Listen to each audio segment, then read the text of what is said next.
One form of riba is borrowing and lending money on interest. But another form of riba is a transaction based on deception, which yields a profit or a gain to which one is not justly entitled. In other words, what the Americans call a rip-off. Today, the whole world, the economy around the world is in the grip of riba or usury. But notice that the modern riba economy originated from Britain. It is the Bank of England, which was established at the end of the 17th century. The Bank of England, which began the effort, which spearheaded the effort for the establishment of today's modern riba economy. Not only through lending and borrowing on interest, Britain became the money lender of the world. But more than that, to substitute real money with paper money. It is Britain whose Bank of England at the end of the 17th century who began to issue the first paper currency. And once you begin to issue paper currency, your capacity for establishing a riba economy is now tremendously enhanced. But we have a lecture on this subject coming up, Islam and the International Monetary System. The Prophet said, sallallahu ta'ala alayhi wa sallam, that the last people to come out to Dajjal or the Antichrist will be women. The last people to come out to Dajjal or the Antichrist will be women. And a man would have to return to his home and tie down his wife and sister and daughter to protect and preserve them from Dajjal, the Antichrist. Indicating that when Dajjal's mission is close to its climax, something strange is going to sweep the world of women. That they are going to be deceived, utterly deceived. That what would appear to them to be the road to progress, which they will eagerly grasp and embrace,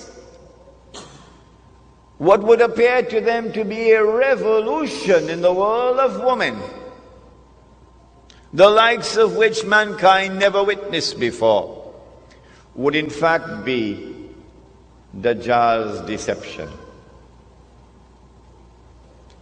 I believe you will share with me the view that the prophecy of the blessed Prophet Muhammad alayhi salatu wasalam is today being unfolded in the modern feminist revolution and its so-called struggle for women's liberation.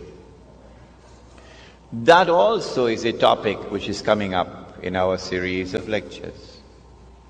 But do you know that Britain, the island of Britain, initiated and led the feminist revolution?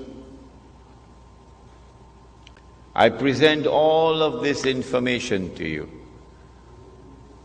to argue the case that the island in the hadith of Tamim ad-Dari is the island of Britain. Now then, I notice that when Dajjal is released in a day which is like a year, and Britain is his headquarters, I notice as a student of international relations, I notice that Britain strangely becomes the ruling state in the world. Come on, you explain to me. How do you explain a little obscure island off the coast of Europe, which never walked on the stage of history? An island that Napoleon contemptuously dismissed as a nation of shopkeepers. How do you explain that that little island establishes its rule over the whole world? Pax Britannia. Britain rules the world. I want to suggest to you tonight that the only man who can explain the emergence of Britain as the ruling state in the world at the time when it emerged is a man named Muhammad. Allah's blessings be upon him. And the explanation is that this is the work of the Antichrist. In 1914, if you would go back and do some research, you will find, as yet, air power has not as yet come. Your armies commanded the land, and your navy commands the sea. And Britain controls the seas of the world. In 1914, Britain commanded every strategic naval port in the whole world. This was not by accident. It is time for us to sit back now and read history once again.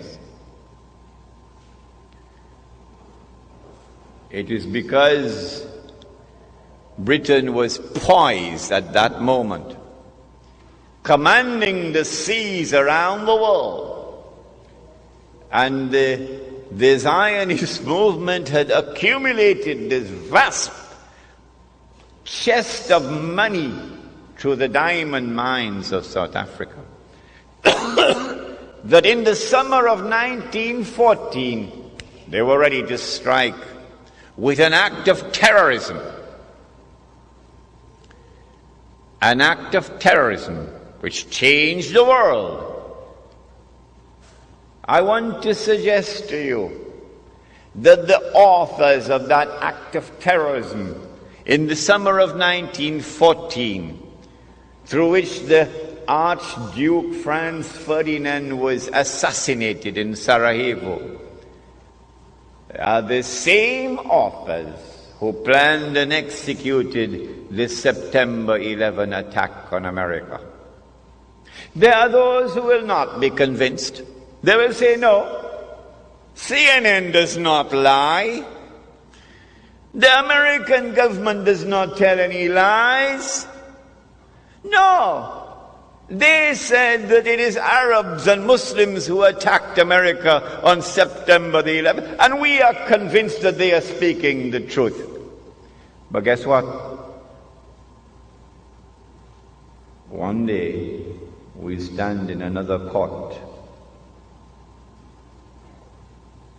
On that day, the Quran says, يَوْمَئِذٍ تُحَدِّثُ أَخْبَارَهَا. The earth will reveal all the secrets that the media don't tell us today. And on that day, I will not be surprised when I am shown who are the authors of the September 11 attack on America. I would not be surprised on that day. But on that day, those who insist that Washington is speaking the truth, oh, what an awful event will it be for them.